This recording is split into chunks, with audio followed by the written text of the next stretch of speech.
membagi waktunya, apalagi untuk hal-hal yang dianggap sepele namun berpengaruh besar. Aktivitas yang kecil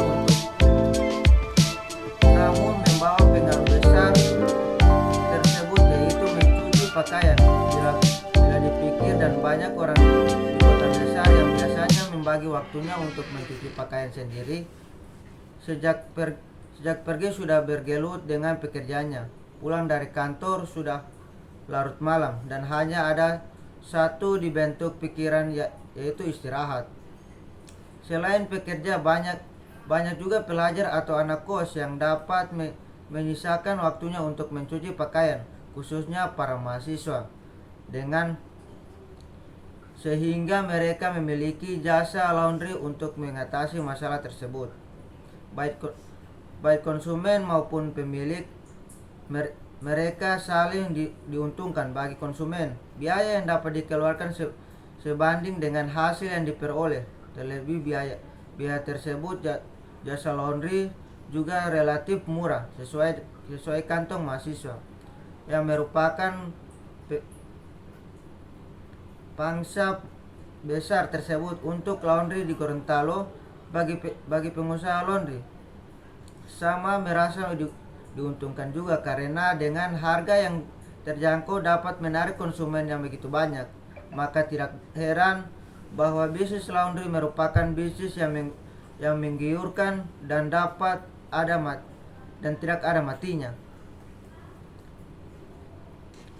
Memiliki strategi yang dapat memberikan kelebihan terhadap usaha tersebut. Kepuasan pelanggan merupakan tingkat perasaan pelanggan sesudah membandingkan antara apa yang diharapkan dan diterima. Seorang konsumen apabila merasa puas atas nilai dan jasa yang diberikan, kemungkinan besar loyalitasnya pelanggan akan meningkat. Usaha jasa laundry harus mengedepankan pelayanan dan kualitas dan rasa puas pelanggan terhadap pengguna jasa laundry. Dalam jasa laundry, pelanggan lebih mengedepankan harga dan pelayanan produsen terhadap pelanggan. Jadi berdasarkan uraian di atas, maka dapat dirumuskan masalah pokok dalam penelitian ini, yaitu sebagai berikut. Bagaimana kesusahan penerapan akuntansi yang dilakukan oleh pengusaha laundry di Kecamatan Anggrek, Kabupaten Gorontalo Utara, dan konsep-konsep dasar akuntansinya. Di sini ada tujuan penelitian. Adapun tujuan penelitian ini adalah untuk mengetahui bagaimana penerapan akuntansi yang dilakukan oleh usaha laundry di Kecamatan Anggrek, Kabupaten Gorontalo Utara sudah mengikuti konsep dasar akuntansi. Manfaat penelitian.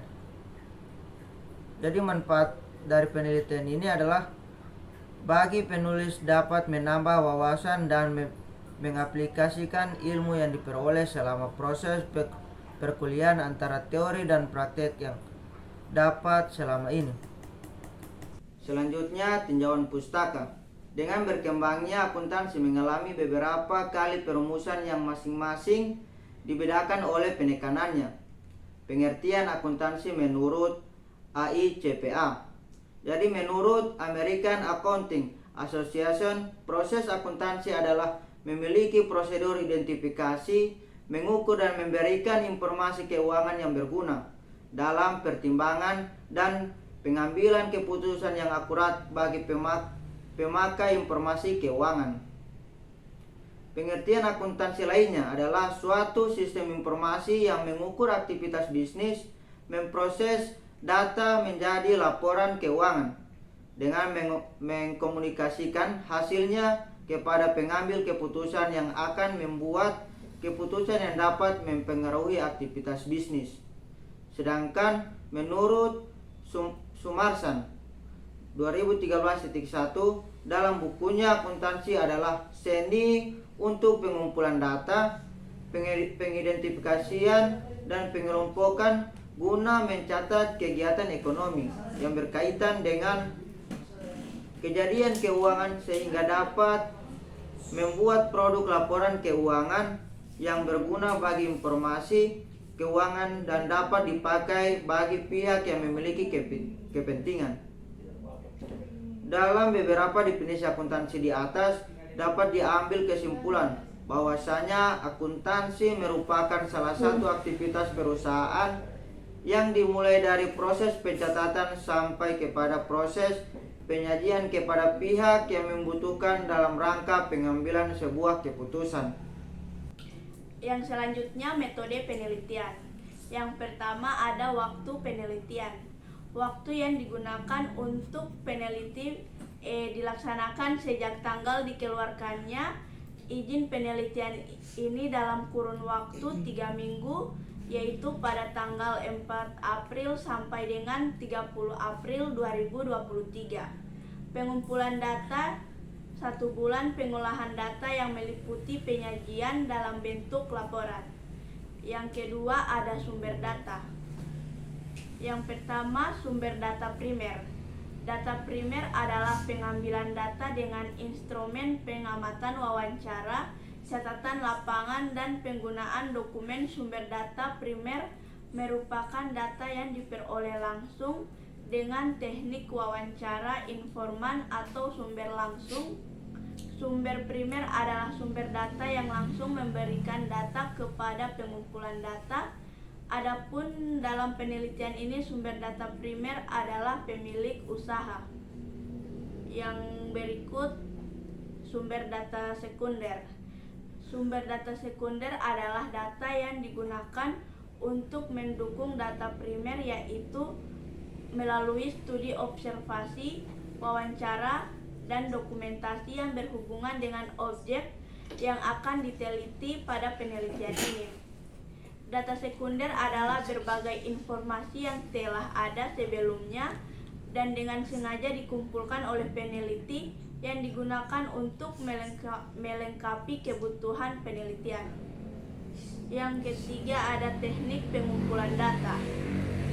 Yang pertama wawancara. Wawancara adalah teknik pengumpulan data yang dilakukan melalui tatap muka dan tanya jawab langsung antara peneliti dan narasumber. Yang kedua, angket atau kuesioner merupakan metode pengumpulan data yang dilakukan dengan cara memberi seperangkat pertanyaan atau pernyataan tertulis kepada responden untuk dijawab. Yang ketiga, studi dokumen adalah metode pengumpulan data yang tidak ditujukan langsung kepada subjek penelitian.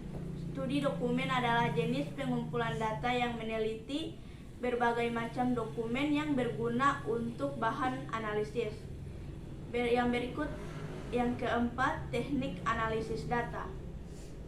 Metode analisis data yang peneliti ambil yaitu metode analisis data kuantitatif, karena sebuah metode penelitian yang di dalamnya menggunakan banyak angka mulai dari proses pengumpulan data hingga penafsirannya, sedangkan metode penelitian adalah studi mendalam dalam penuh dengan kehati-hatian dari segala fakta.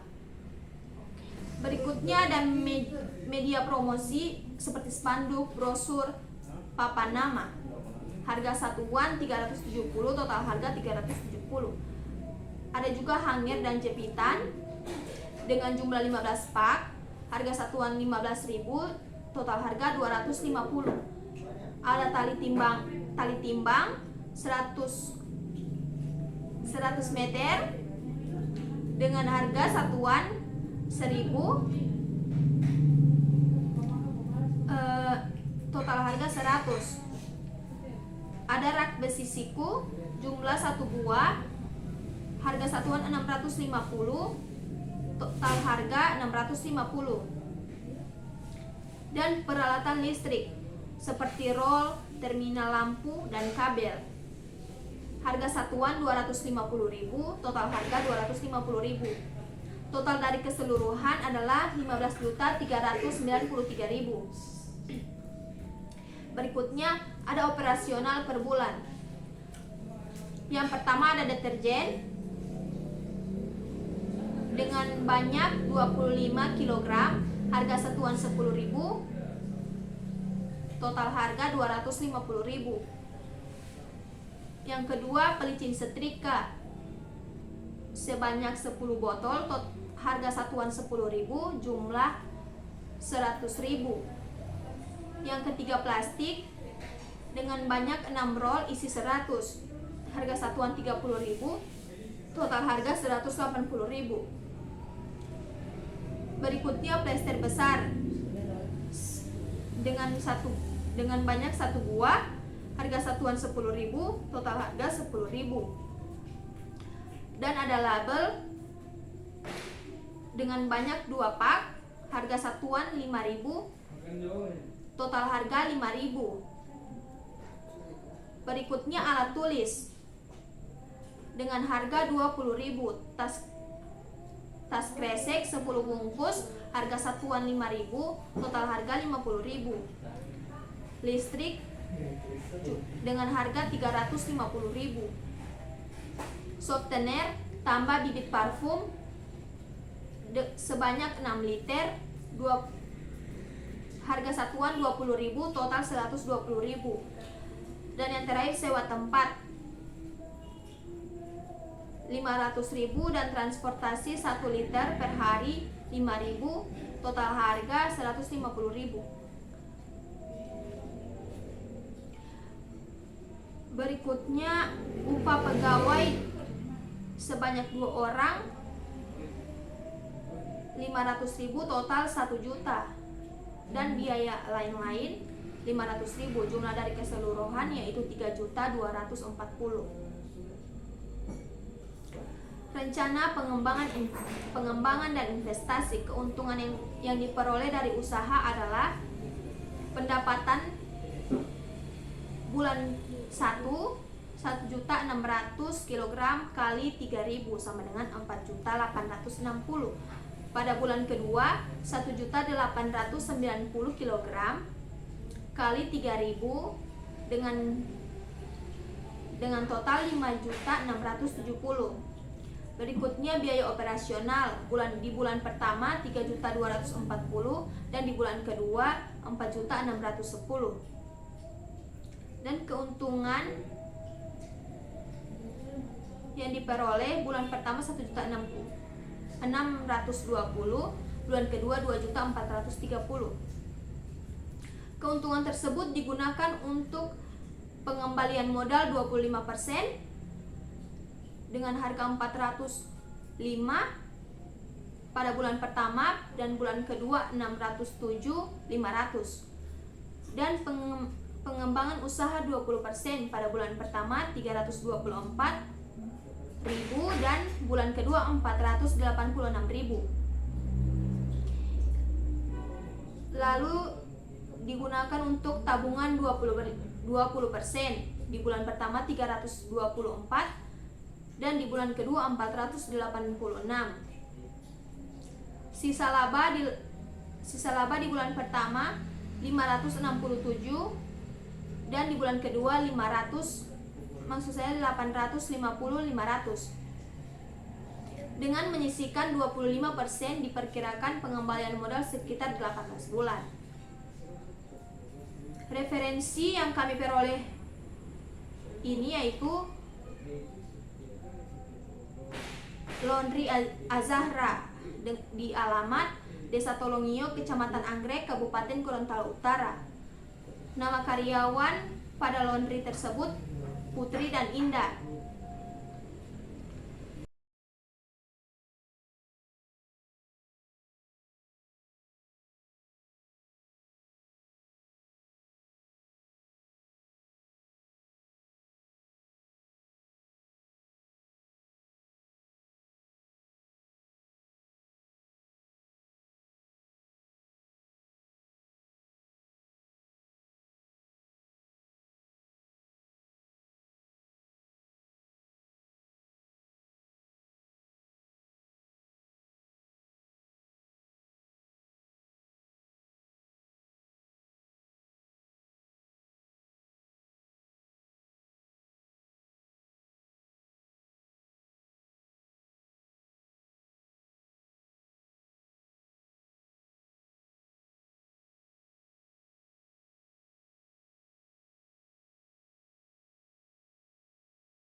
Berdasarkan pembahasan yang dilakukan dari data yang diperoleh, dapat kami simpulkan mengenai hubungan hukuman antara konsumen dan pemilik usaha jasa laundry. Dari kebanyakan konsumen, banyak yang tidak mengetahui adanya hubungan hukum yang pasti antara konsumen dengan pemilik laundry, yang membuat mereka tidak tahu harus berbuat apa jika tuntutan kepada pemilik laundry ini tidak sepenuhnya memuaskan mereka atau konsumen. Upaya yang dapat dilakukan oleh konsumen dapat disimpulkan dari upaya yang dilakukan konsumen masih dalam bentuk protes dan tuntutan kepada pelaku usaha yang belum bisa memberikan hak yang penuh terhadap konsumen pengguna usaha jasa laundry.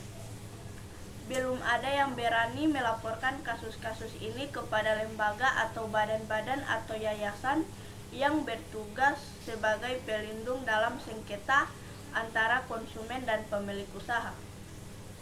Yang berikut saran.